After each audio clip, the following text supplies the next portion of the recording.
Welcome everyone. It's 11 a.m. Pacific, and we're going to wait a minute or two as attendees continue to join. So we will officially get started at the 11:02 mark. Thank you.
Hello, everyone.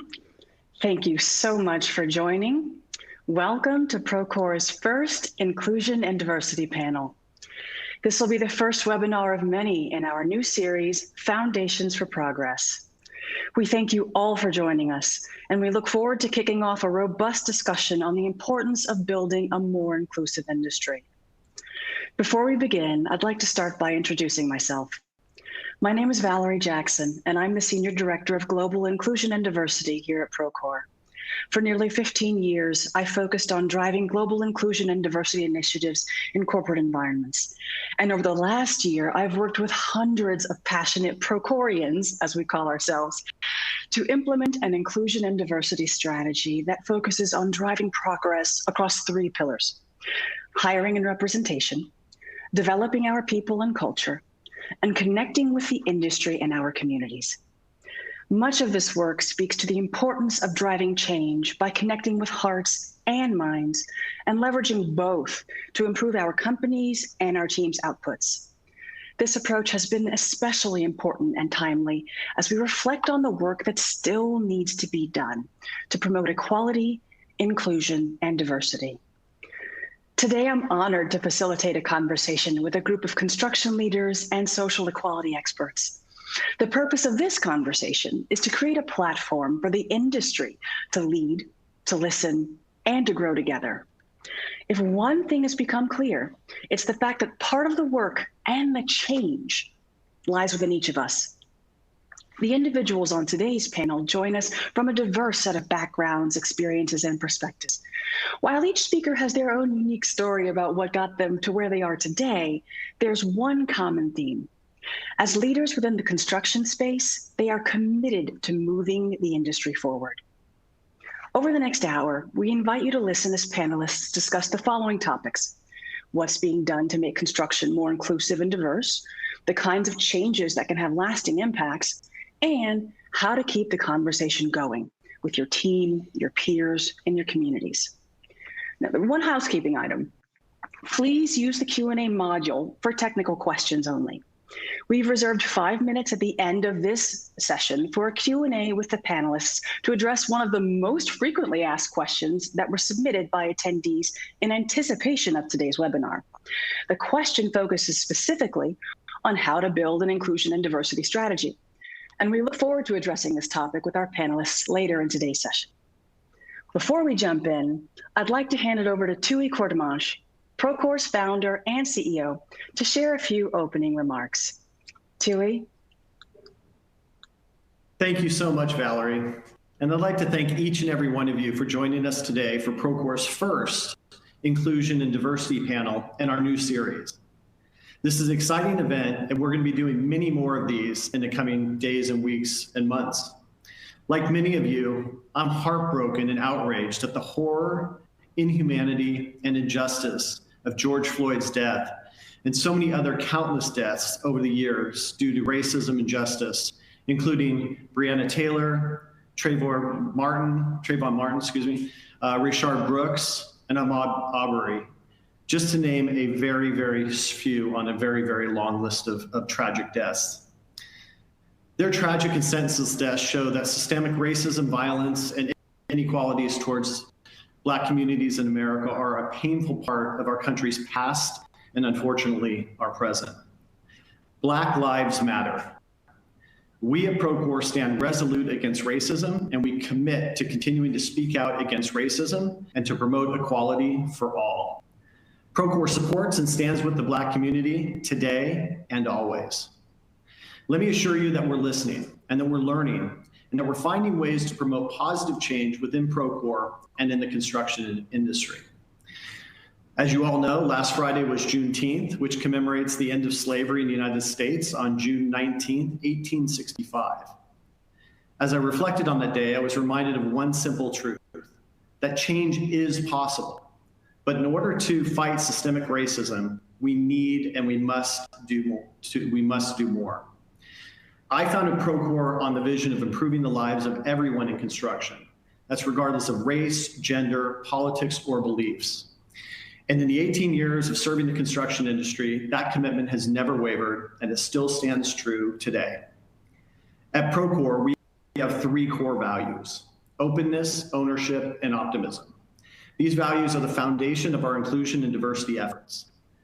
Let me start off by talking about our first value, openness. We remain committed to having open and honest conversations with our employees and listening to their experiences. When it comes to ownership, we're taking steps to drive an even more inclusive culture at Procore and to improve diversity in the construction industry. This panel is just one of those steps. And lastly, optimism. I personally am optimistic that our country is on the precipice of change. If we all do our part, we can ensure that social justice is advanced, and we can create a lasting change that we as a nation so desperately need. I know that racial inequality doesn't end with a vision statement, and that words matter, but actions matter so much more. In order to make progress towards racial equality, we must commit to educating ourselves, leading with empathy, and having open and honest conversations about how we can improve inclusion and diversity, both in construction and in our communities. This is the responsibility of both individuals as well as the whole construction community. This isn't a moment, it's a movement and an ongoing effort to drive change. Today's panel is just the beginning. I encourage all of you to take notes, start conversations with your colleagues, teams, family members, and friends. Change is possible, and it starts with each of us making a commitment to equality, inclusion, and diversity each and every day.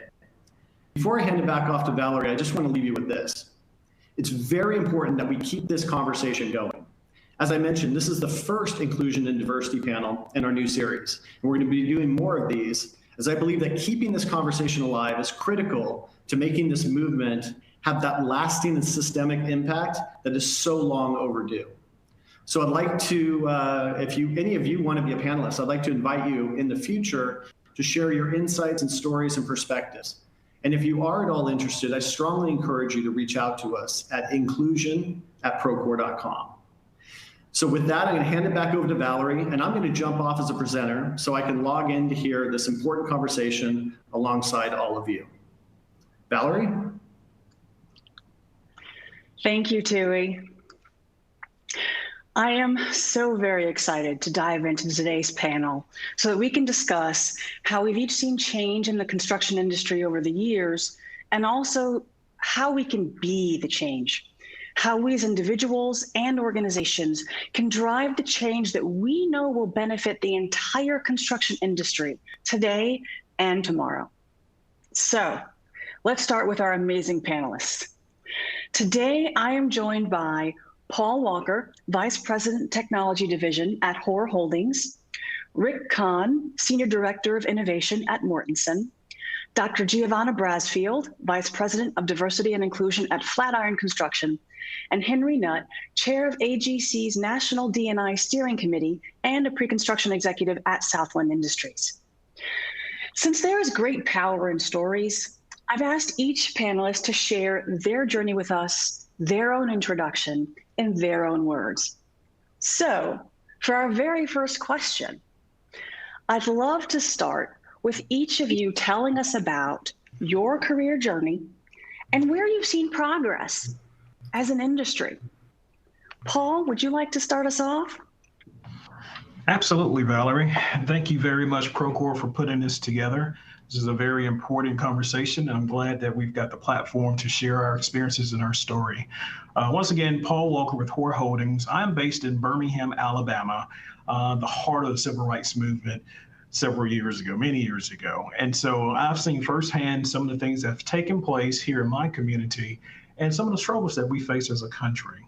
My journey or my career path started when I was a child. Like many of us that's on this panel, I was introduced to construction as a small kid. My father owned a small residential construction company, and so I would be out on many projects with him, learning the ins and outs of construction, possibly even doing some things that were illegal back in the day for a kid to be on site. But it was how we learned and how we got things done. But I also learned one very important thing is how to plan, how to be successful, and how to think outside of the box. Because when you have a small company, you have to wear a lot of different hats. And I learned that fundamental piece as a small child. Growing up, I was a nerd. I'm still typically a nerd. I'm that tech guy. I'm very methodical. I love taking things apart. And so that really led to my career or my higher education by going to Tuskegee University and studying electrical engineering. You know, I had to figure out how things came together and what makes things work. While at Tuskegee, I had the ability to have many jobs on campus. And I did an internship at a local radio station. And that experience at the radio station, I thought, was going to allow me to learn the ins and outs of broadcasting from a technical standpoint. But the general manager at the time, a guy by the name of Bob, said, Paul, he came up to me one day and said, hey, have you thought about being on air or being an on-air personality or even hosting a talk show? Now, keep in mind, I'm a tech person, and most tech people don't like being out front of people. We like to stay behind the scenes and figure things out right. But I share that story because it was an uncomfortable proposition, but it also made me better. And as I worked through that particular scenario, I became very popular in the community, being on air, really making a name for myself there in the local community. So fast forward past Tuskegee, came back to Birmingham, and looking around for a job. I landed at a TV station. I had the radio experience, and I wanted to get back into engineering. So I worked at a local TV station essentially doing a broadcast engineer, but my passion was really around construction. Hence, that's what I grew up around. That's what I did for my father. So I had a friend whose father worked at a construction company, and the only opening that they had was working in their print shop or reprographic shops at the time. And for those who don't remember and have no idea what that is, that's an old-fashioned blueprint where you've got ammonia tanks and you have to make copies on a very manual process. These was way before computers and machines and all those type of things. So I started working in the print shop, and I learned firsthand that, hey, there are a lot of different inefficiencies going on within this department. So I began to look at ways to make things more efficient through the use of technology, which gained the attention of one of the executives in the company.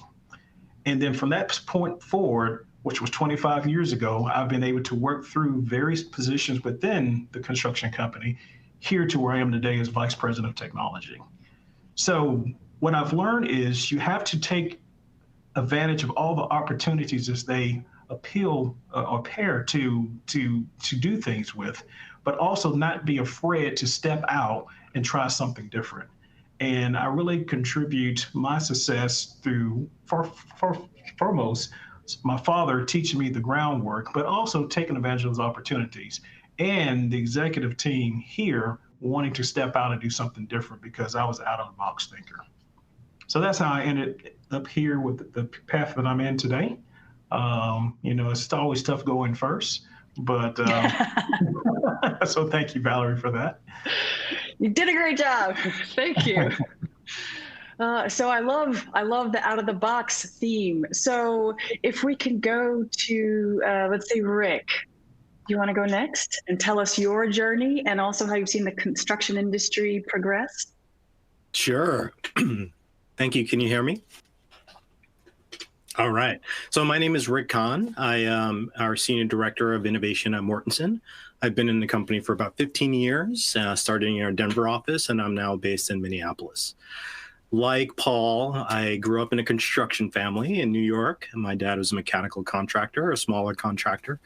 And from the age of 15, I was out in the field working with him during my breaks, or we didn't go on vacation much. We just worked. And I was a pipe fitter through college for my father's company. His company was minority owned, and everyone in the organization was of a minority background, mostly from the West Indies. That's where I'm from. And my dad early on told me that you need to work smarter, not harder. So he had me out there digging trenches and learning the hard way, so I would stay in school. And he had said to me early on in my life, Rick, architects get paid first. Maybe you should become an architect. And I was really, like Paul, again, a nerd, very into design and creativity, using the right side of my brain. And I went to school for architecture in Newark, New Jersey. I started at Georgia Tech and finished at New Jersey School of Architecture, and worked in the industry for about 5 or 6 years before I started to take my license exam. And then on one project, I was, as a construction administrator, working with the construction team in the field, and I really missed seeing the work go back together, and said I was going to go back to construction. But before that, I took a sidestep and I went into the computer graphic industry, and kind of learned how to leverage technology to improve what we were doing. And then 5 years later, I found myself in Denver, Colorado, and I found Mortenson. When I had moved to Denver, Colorado, I applied for like 20 different jobs, and only one company responded, and that was Mortenson. And at the time, Mortenson was hiring a new crew of people to come and lead the BIM and BDC department. And what was really interesting was that they started reaching outside of construction management schools. They hired about 50 architects, including myself, as well as mathematicians and computer graphics people, and started this really diverse set of nerds trying to solve for problems in the construction field. And I stayed in that for a couple of years. What's interesting is I had about 10 years experience in 2 other industries very related to construction. But when I started at Mortenson, because I didn't come from the construction background after college, I started from scratch. And I had said to my leaders back then, I'm going to raise the game. I'm going to raise the bar here.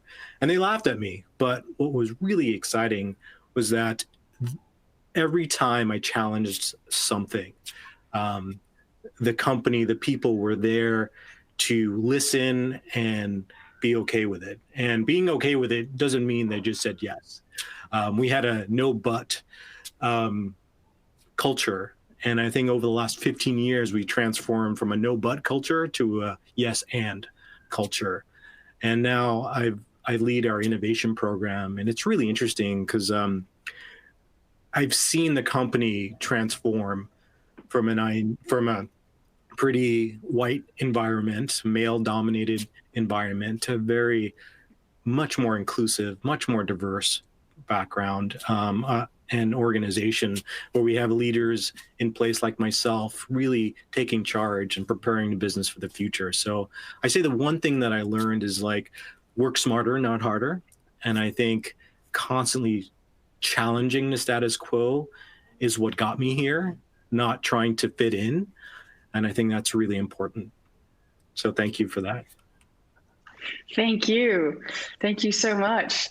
So Henry, if you can tell us about your journey and the progress you've seen in the industry along the way. Thank you. Thank you, Valerie, and thank you, Procore, for having me today. I'm very excited to tell this story and be a part of such a dynamic group today. So my story kind of goes back about 33 years, and every time I think about it, I'm like, man, I'm getting old. I started in 1987, just right out of high school, just about, and I was on a mission to become an engineer. And my dad was in the trade. He was in the trade and is retired now. And he kept asking me, kind of telling me, you want to get in the trade, you should take the test. And I resisted because I had my own mission in mind. I wanted to be an engineer. But I grew up in a home where he was very industrious. I seen my mom and dad both work. I worked with my hands. I enjoyed working with my hands. And so it was kind of a natural move when I finally said, okay, what can hurt? Take the test. I took the test. I was going to junior college, and I had to make a life-changing decision overnight because I had to go start taking classes for the apprenticeship. So I got in, and I started on my mission and working through that and struggled for a while. I felt like I ran into different projects and people that just didn't want me around, and I wanted to quit. And I ran into two different gentlemen throughout the year, but maybe the first 2 years, that encouraged me to stay. They had no idea what I was facing, that I wanted to quit or give up. And they both at different times said, hey, whatever you do, kid, don't quit. So it's like they were speaking to me. So I listened to them, and long story short, I've been in this business for 33 years. I eventually landed in Southland in 2007. And when I had left the trade for a while and went back to school, actually, and because of just being discouraged, of being laid off, and always that guy that didn't make it for some reason. And I got discouraged and said, I don't want to stay in this business. And so I did go back to school. And then one day again, like the light went off my head and said, what are you doing? You invested all this time in this business. You're smart. Go back. And so I did that, but with a different attitude and perspective. And that perspective was, you're a leader. You're smart enough, even though you're the youngest probably in the group all the time, and you need to speak up and use your voice. And so I did that. And I went back to this particular company and had an opportunity. And I remember that voice spoke to me, and I said, I yielded to that and went and started being that leader. I started communicating ideas. I started taking initiative. I didn't wait for people to ask me what I thought. I just did it. And it was the right thing, and the right people recognized that, and I worked my way up in this prior company. When I came to Southland, it was kind of like a match made in heaven for me, because the culture of the company fits who I am, and there's an opportunity and allows you to grow and develop in your role if you want to. And so I've been doing that as a general superintendent. I worked in that role for 13 years, and just recently promoted to a pre-con executive, where I deal with more of the business development side now. And so it's been a very challenging, inspirational, tough journey. But I wouldn't change it for the world, for what I've learned, what I've acquired, the people that I've met. And recognizing when I look back at my story and say, there's no way I could be here if it weren't for listening to that small voice saying, come back, and when you come back this way. You can't come back the same way you used to be and expect a difference. And so I really attribute the ability to stand up and be courageous, and in spite of the circumstances that I was facing, to let my voice be heard. And I really attribute where I'm at today because of that, and being a part of AGC and being able to kind of shape and help write policy for things going on in our country today when it comes to the conversation of diversity and inclusion and equity. And so I'm very excited about that to share too. But I've seen a lot of growth. And so it's very exciting to see, even in spite of where we're at today, I'm still very hopeful of where we can go. So it's things like this that help me to stay inspired. Thank you, Henry. You said a couple of my favorite words, courage and hope. And so speaking of courage, Dr. G, can you tell us about your journey and the progress you've seen? Absolutely. Well, on behalf of Flatiron and our executives and all of our 4,000 employees, I would like to say thank you Procore, and also TUI for having such a dialogue as such. As you know, my name is Dr. Giovanna Braswell, commonly as Dr. G. I serve as the Vice President of Diversity and Inclusion for Flatiron Construction. And also I have the honor of serving as the Inclusivity Manager for Links, which is a joint venture comprised of Balfour Beatty, Flatiron, Dragados, and Fluor. And I serve as their Inclusivity Manager on the Los Angeles World Airport's Automated People Mover project. And so for me, my personal journey, it was interesting. I was focused initially on education, being a political advocate and looking specifically at high school exit exams. So I was researching policy a lot as I finished up my doctorate degree. And from there, someone said, hey, we need someone to really understand these DBE, these certified firm policies and how they impact the overall company. And it was helping roll out initiative under Caltrans to help with the infrastructure bond. So from there, understanding it, learned it, did it extremely well as far as implementing various programs that would be inclusive and address diversity. And so from that sparked an interest. And also I saw a need within our overall industry for construction to really dive deep and really talk and work with those often overlooked or unheard or disadvantaged, and giving them opportunity to get an opportunity, whether it be in workforce or in subcontracting opportunities, or even just getting in the pipeline for construction, which is our youth and young adults. So from there, my overall career was just kind of transformative in where I thought I would be, and then also identifying the need and kind of raising my hand saying, hey, let me help you resolve this problem. Let me think about programs and initiatives and start conversations that can actually change the overall function and trajectory of our business. And from there, it's kind of served well, especially when it's in your heart as far as what you believe in and where you can help another entity grow. I think that has served me well. As far as progress, we've come a long, long way in the industry. I mean, one can argue and say we have a long way to go, but the overall part is we're here. We have acknowledged that there is a huge problem when it comes to diversity, inclusion, and equity, which was before not necessarily talked about. And I think now the movement, like Tui talked about, is totally different than previous.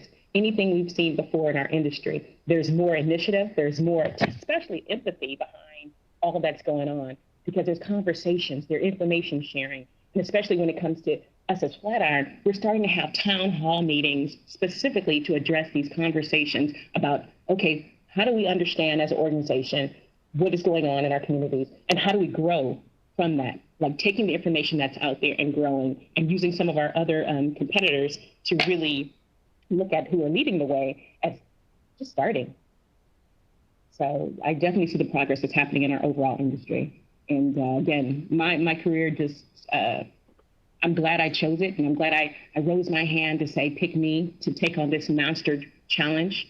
But I'm also glad that I have executives and also a company that's supportive of the initiative to get more inclusive and get more in diversity.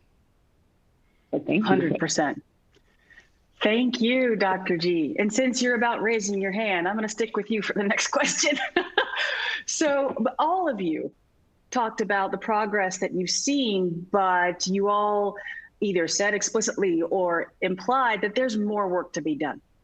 So since I think we can all agree that we have not reached the finish line yet, what does the ideal end state look like?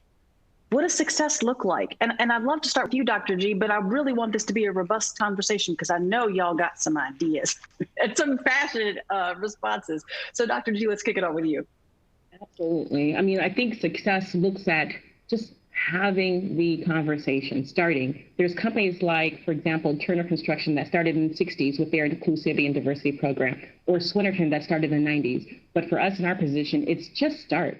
Like we're restructuring our current program. We had a program, but now with the current state of the country, we're looking at things different with a different lens. And it's okay to say we're not there, but what's not okay is to stay there. So I love that we're taking the conversation. We're having these national and actually in Canada as well, but we're having these town hall meetings where our executives, our CEO is he's the person having the conversations with employees. He wants to know to find out how can we be a better Flatiron? How can we grow from these initiatives? And then it's even having, for example, on the Links Automated People Mover project, we have a youth coordinator. So we're starting younger. We're actually engaging our youth and young adults in construction and talking about you can have a career and be successful in this industry, and showing all facets of the construction industry as a whole. But again, it's just having those initial conversations, and you don't have to have the grandioso program laid out. But again, like we're doing, it's just starting. We're restructuring all of.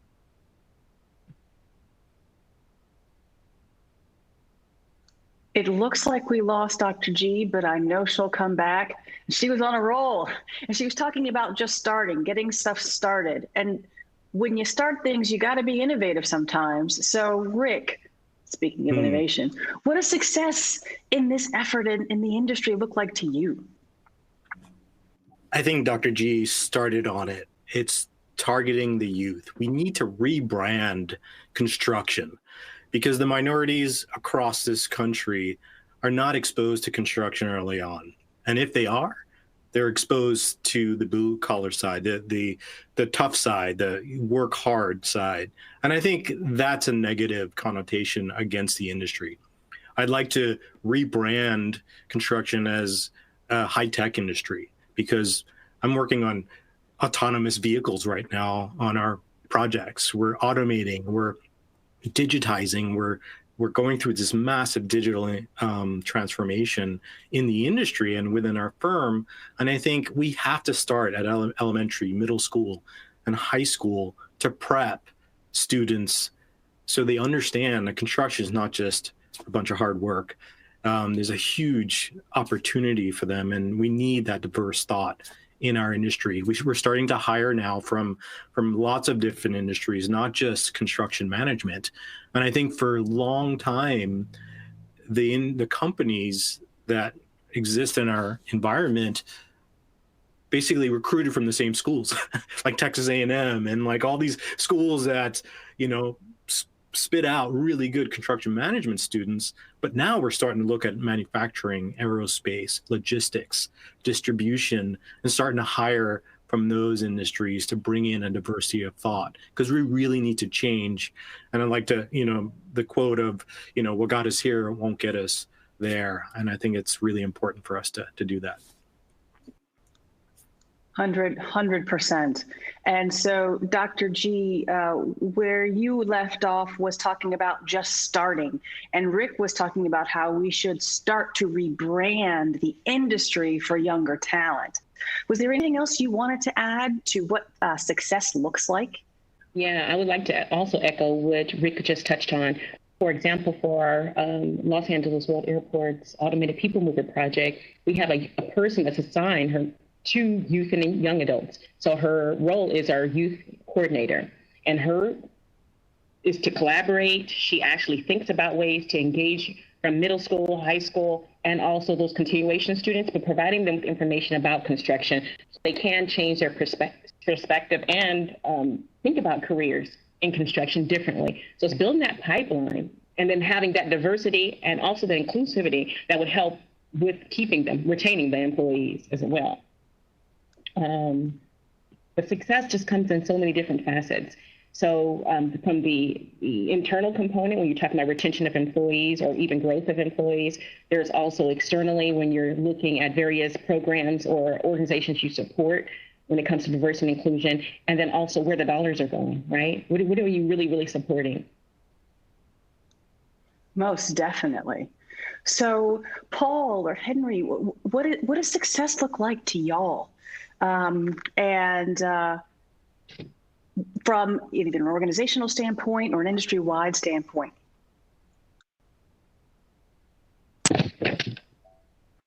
Okay, I'll go ahead. Paul, why don't you go ahead? Or Henry, go ahead.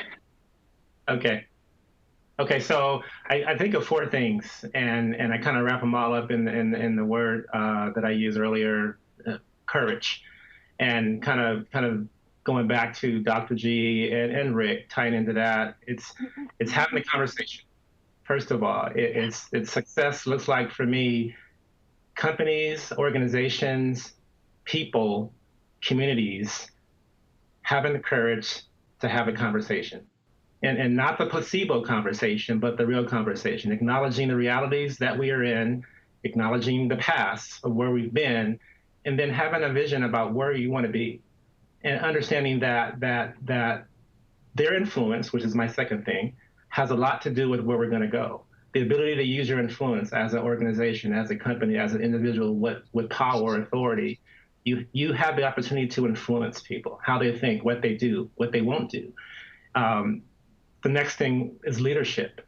So taking that ability to lead, whether you are a company that is innovative or you have this product line that people use, taking that ability to lead others in maybe an innovative way, and understanding how important this conversation is and this dialogue is to our country and the future of our communities. And so all that tied into courage. And the last one would be, for me, foresight or vision, being able to kind of see and forecast where do we need to be. And that's where I think about the youth. And so in particular, I had the opportunity with AGC to sit on an Instagram conversation, live conversation, and talk to the 18 to 24-year-olds about the death of George Floyd, the impact, and Black leaders in construction, and how that is impacting us who aren't there, who want to be involved and don't know how to get there. And so having this dialogue and creating this place for people to vent and also how do we get you employed? And working for a company where I got the opportunity to sit with and speak with our CEO and executive leadership about writing their own statement about George Floyd, and that they're careful to not just throw something out there, but to consider, hey, what do we say? We don't want to say something just to say it. We want to make sure that it's impactful, that it's relevant, and that it doesn't offend you. And so just being able to put myself in a position to be ready for something like that versus just being angry, it's like, how do I take that hostility and anger and make it for good? And so it's a great opportunity, again, to be a part of these two organizations that are forward thinking. And I'll get a chance more to speak about some of the things we're doing at AGC, but that's for me what success has looked like. Thank you, Henry. So Paul, what does success look like for you? So just really to just add to what everyone has already said, not to be redundant, but definitely conversation is the first and foremost, most important thing that you can have, and really understanding that it is okay as an organization to talk openly about differences in cultures and differences of people. Because yes, we are all different and we have to accept that. And then for me, looking at diversity as the same approach, or taking diversity as it relates to people, just as important as we look at how we diversify the type of projects and the type of work that we do. We all know that pre-2008, if we were really fully diversified, that a lot of us really couldn't survive.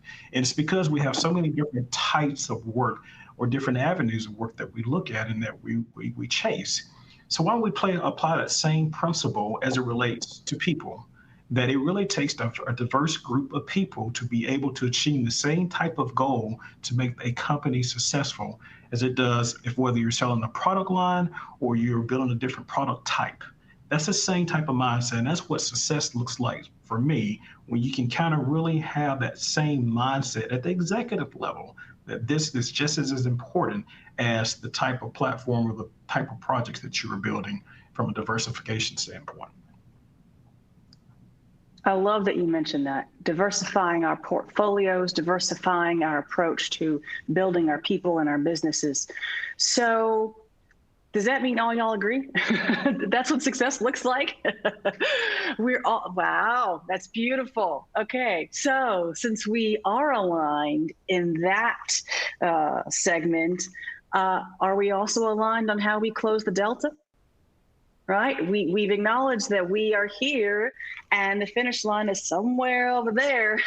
So what do we do to close that delta? Why don't I stick with you, Paul, since you were just speaking? How can we make an impact? What can we do to close this delta? I keep going back to the conversation piece because I think that a lot of people see things on TV, but they don't have a personal reflection or don't know how it's personally affecting us, people of color. And one thing that we've started is really having that open conversation where I talk about being racially profiled or having guns pointed at me, or my kids, my daughters not being able to go shopping openly without being watched or criticized or saying they can't afford something. I mean, those are real things that happen every single day in our communities.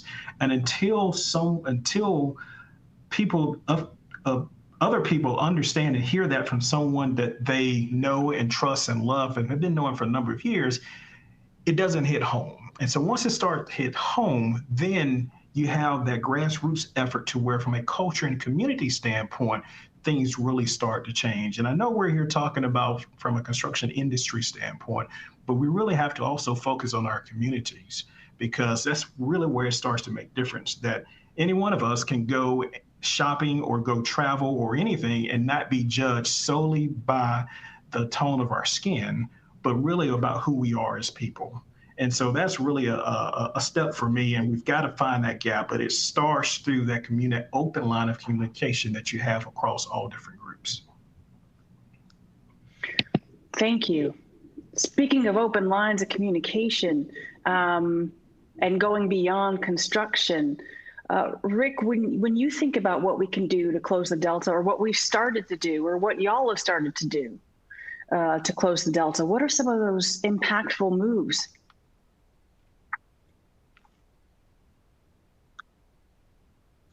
I think you're on mute. Rick, I think you're on. Thank you. I was on mute.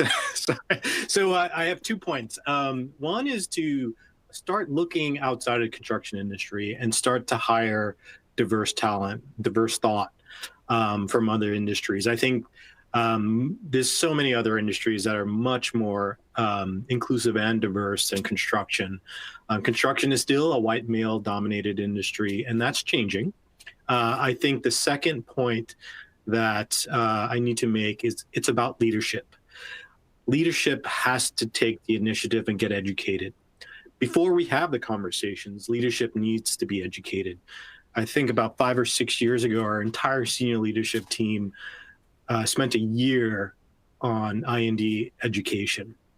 And then that rolled down throughout all of our learning and development programs, from advanced leadership to management, learning and development. And it's taken some time, but now every leader at Mortenson is required as part of their career management process to be accountable for I&D.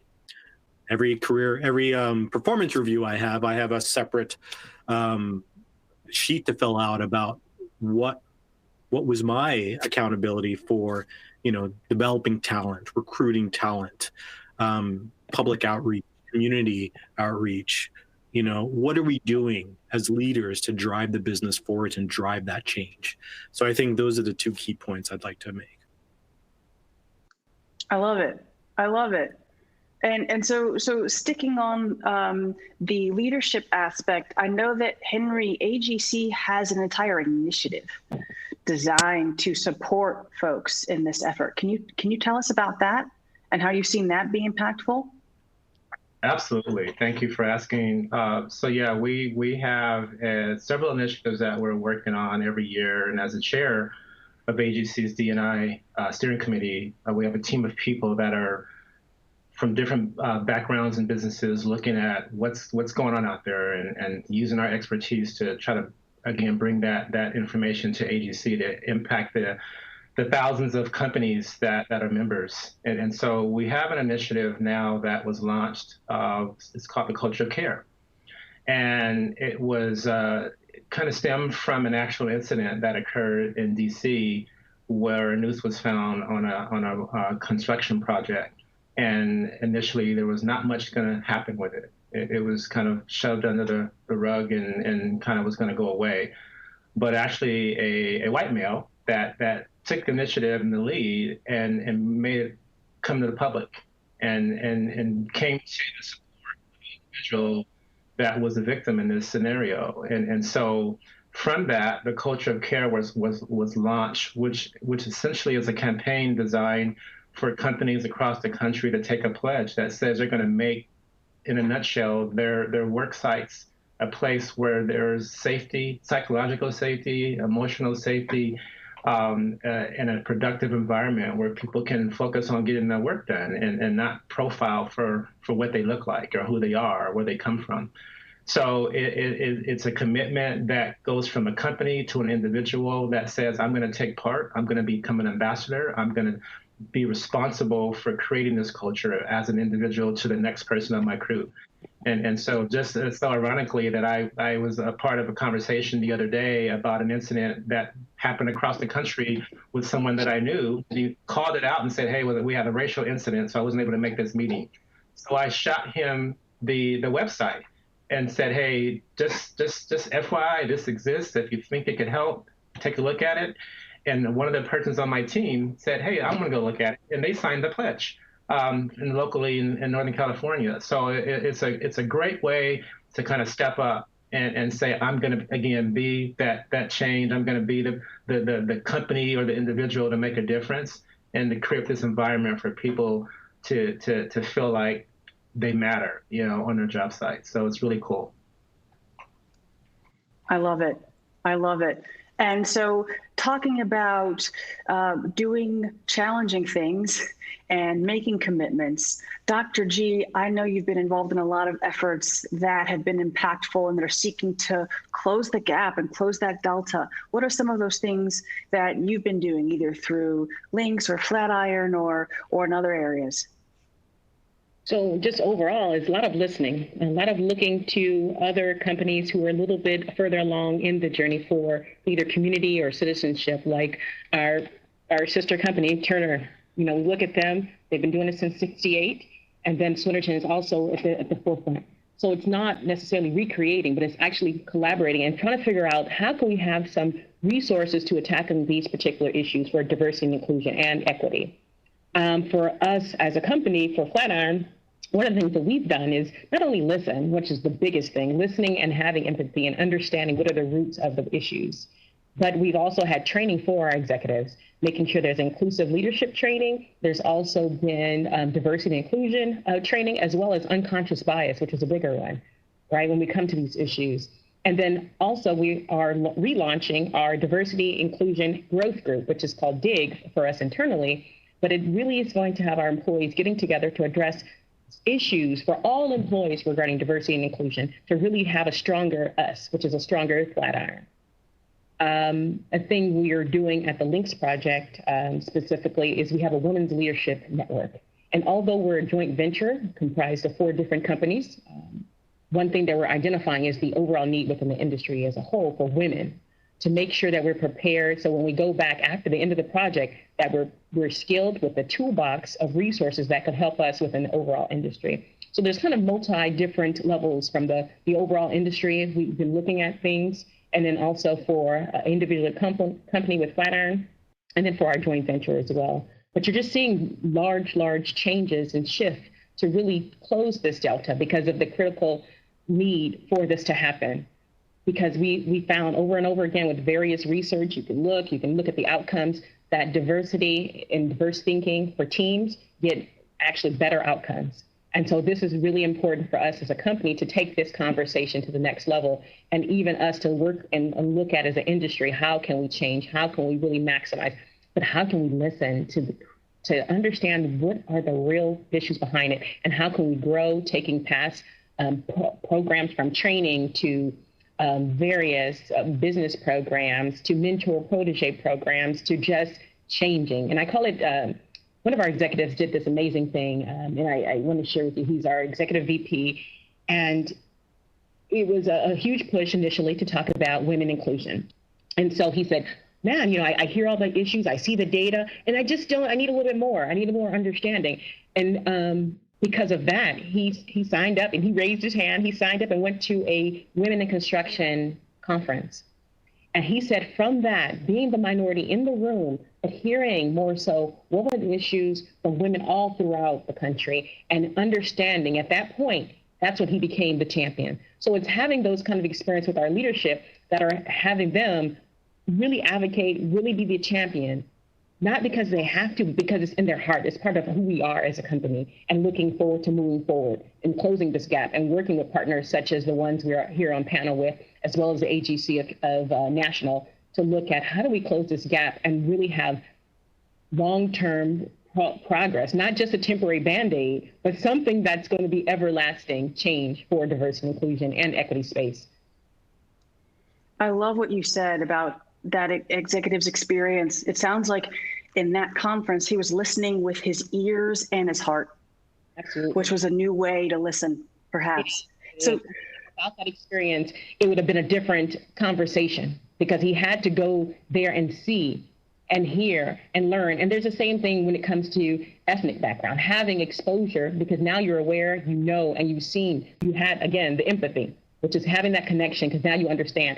Oh, and one of his things that he came out of at our unconscious bias training is he talked about that experience, and then he encouraged every single leader in the room to actually do something different, which is go to someone that you probably just in your normal day don't have any way to interact with them, but just make an effort to think differently, right? And interact with someone else to get a different perspective.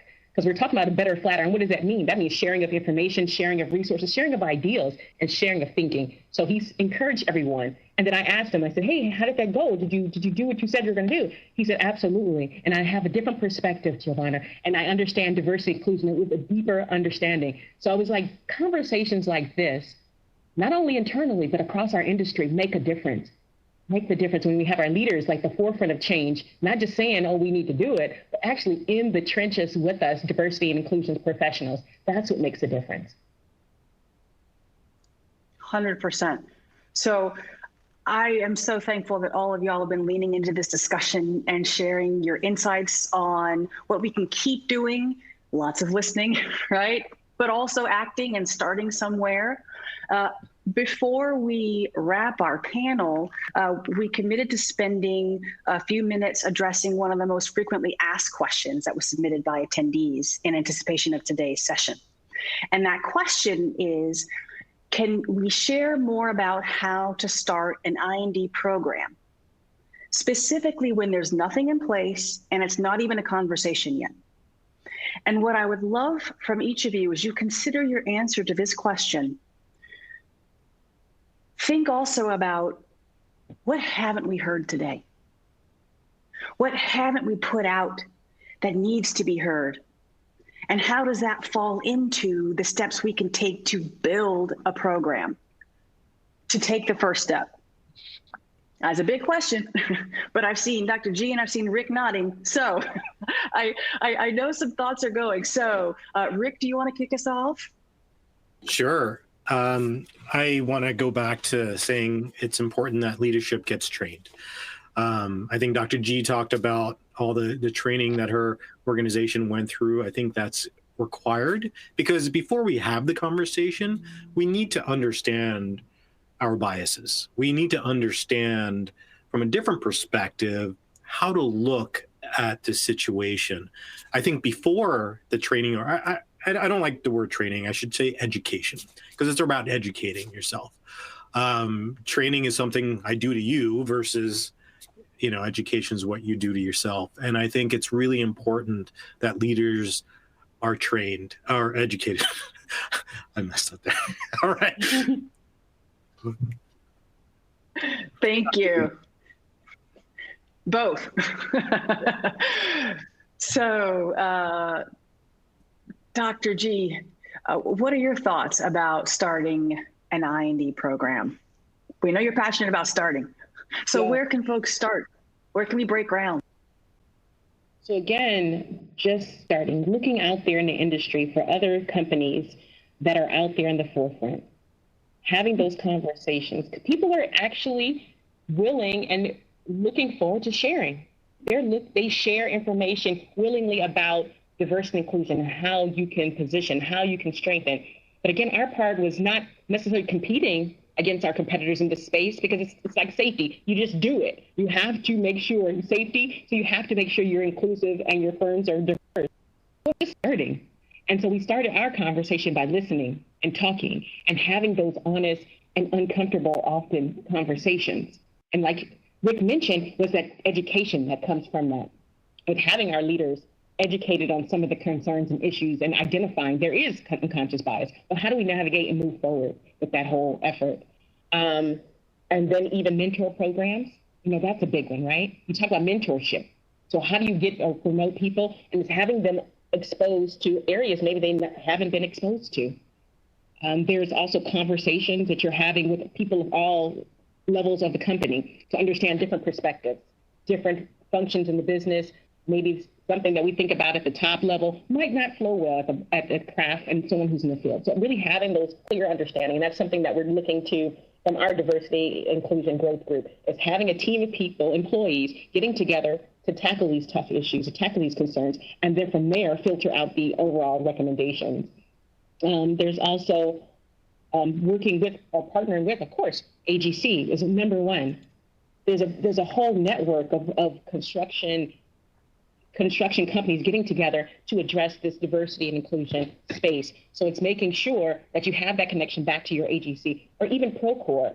There's a couple of different platforms that are online right now that Procore has launched to make sure that there is a conversation, there is clarity and transparency to the overall. So there's so many different ways at which we can tackle this as far as it, but the key thing to do is like what we did, just start, just take one step. Hear, hear, just start. So with the couple minutes we have left, I'd love to get Paul's take on how do we break ground in starting something, and then wrap it up with Henry, because I know that y'all at the AGC have a whole toolbox. So Paul.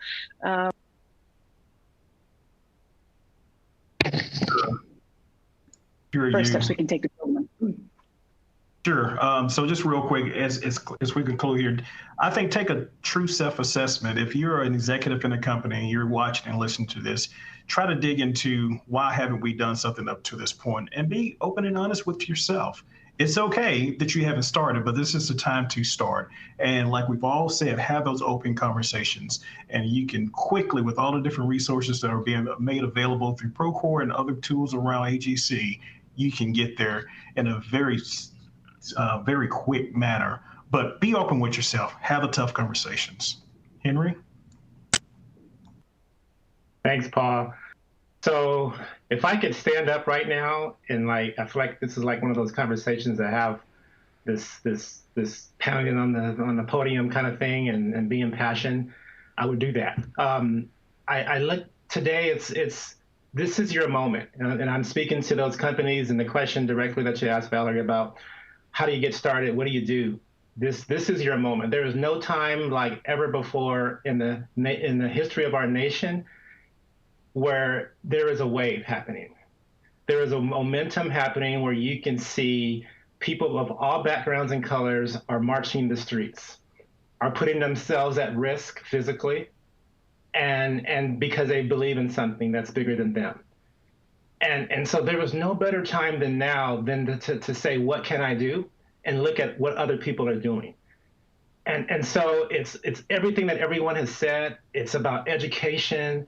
It's about being aware. And when there's a sickness, the first thing you have to know is that you're sick. You have to acknowledge it. You have to, before you go get help, you have to first understand, I have a pain that I can't fix myself, so I'm going to go to the doctor. And so you go and get what you need, but you first have to believe that you're sick. And there's so much going on in our country, in this industry, where there's this sickness. And now there's answers that are floating around, and we have to seize the opportunity.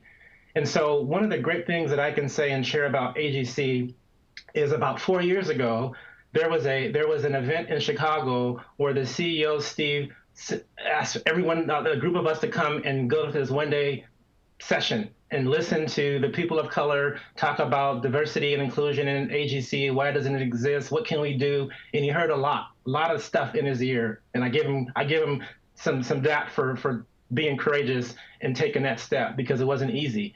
But out of that really came forth the group, the D&I, initial D&I steering committee. And I was a part of that. And so thinking back 4 years, if that didn't happen, and we're in the state that we're in now in the construction industry, and AGC did not have a D&I committee, that would be a black eye. And so we have a long way to go, but knowing that where we've come from, the commitment that we have with our team and working with Bryn Hunnicky and all the folks that are a part of our group and the initiatives that we're doing, the business case for diversity and all these things that we're doing to help educate and bring people to the forefront about what they can do, being proud to be a part of something like that. So there's so many things to do, but I think it was said, educate yourself, listen with an empathetic heart, know that you're sick if you don't, be aware. Wonderful. Thank you. And thank you all. I can't agree with you more. If ever there were an industry that can build something where once there was nothing, it's the construction industry, right? We can start somewhere, we can break ground, and I hope that you all found today as helpful in moving forward in that effort as I personally did. Thank you so much to all of our panelists, Paul, Rick, Henry, and Dr. G, for speaking with us today and for participating in today's roundtable. Thank you also to our audience for attending. If you'd like to learn more, we encourage you to visit our new Inclusion and Diversity Resource Center in Procore Community, and we invite you to join the Inclusion and Diversity Community Group to continue the conversation, to learn from others' experiences, and to share your story. Please keep an eye out for a follow-up email from Procore with a link to visit the center and to access an array of inclusion and diversity resources.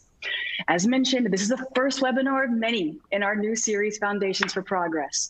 So we look forward to seeing you again as we continue to foster an open dialogue around inclusion, diversity, and progress. Y'all keep building. Together we can do it. Thank you so much for your efforts. Thank you to the panelists, and thank you to everyone for attending today. Y'all have a great rest of your day.